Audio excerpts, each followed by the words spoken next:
Hello there, I'm Mo Smith, here with my co-host, Joe Johnson. Hi everybody, I'm Joe.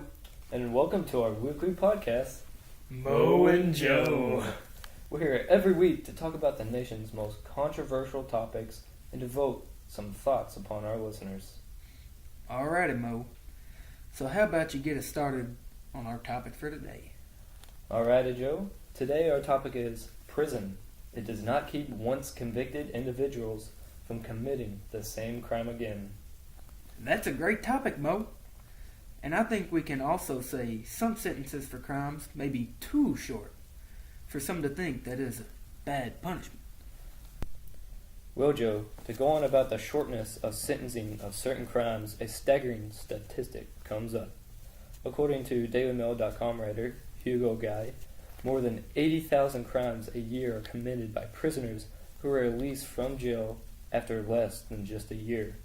Returns to prison are as high as they've ever been, and that is a huge public safety impact and cost, as stated by Jones Carice. Well, that is a staggering statistic. There needs to be something done with prisoners when they get out. Maybe a rehabilitation program, or better ways to get them back into life. But we will cover that later. Let's move on, Mo. Okay then, Joe. We recently interviewed two men who had actually gone to jail. The first man we interviewed was named Rich. Rich's crime was trespassing, and he was sentenced to only 1 day in jail. Rich told us that the 1 day in jail would not really keep him from trespassing again. He stated that the punishment was not really that bad, and that maybe it should be harsher, because if it was harsher, then it would deter people from committing the same crime again. What do you think about that, Joe? Well, Mo, Rich's crime was nothing too serious, and I do not believe that the punishment would need to be harsher.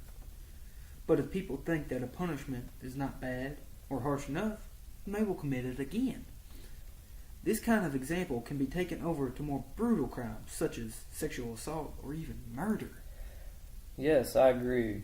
We did some research, and according to fullfact.org, 1 in 9 murderers is freed from prison after serving just less than 10 years of their life sentence.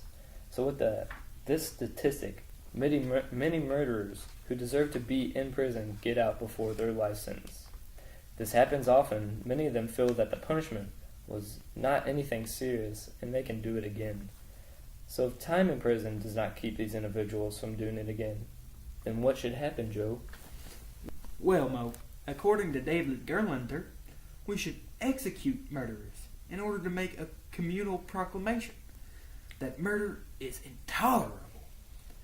What he is saying is that a harsh punishment shows that certain crimes should not be committed.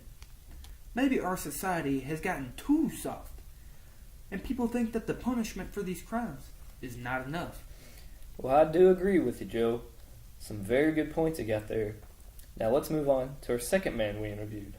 His name was Ricky, and he was sentenced to about a month of jail time for possession of marijuana. I asked him if his jail time was enough for him to not want to commit the crime again, and if so, why or why not. He replied, "Yes, I do believe that I will never commit this crime again because a month of my life is way more precious to me than getting high every now and then. The consequence to me is much worse than the crime." Well, Joe, what do you think about that?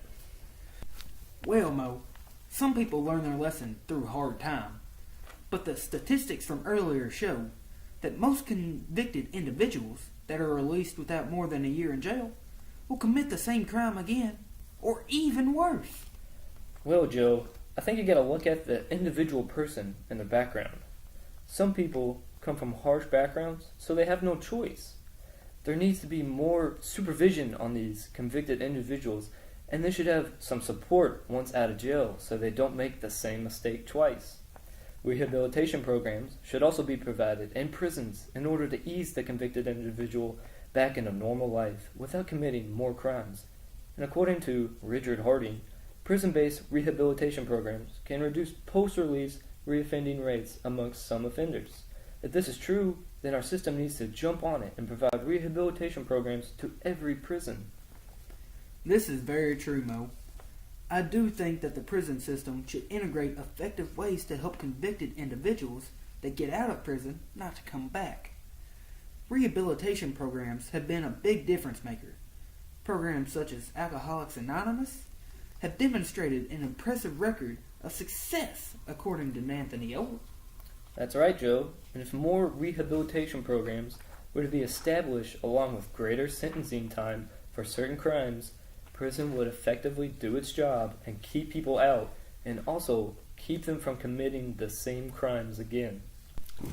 Well, everybody, that's all the time we got for this topic. I hope we covered most of everything you wanted. And this was your weekly podcast by Mo and Joe. Make sure to tune in for next week's topic. But until then, take it easy. See ya.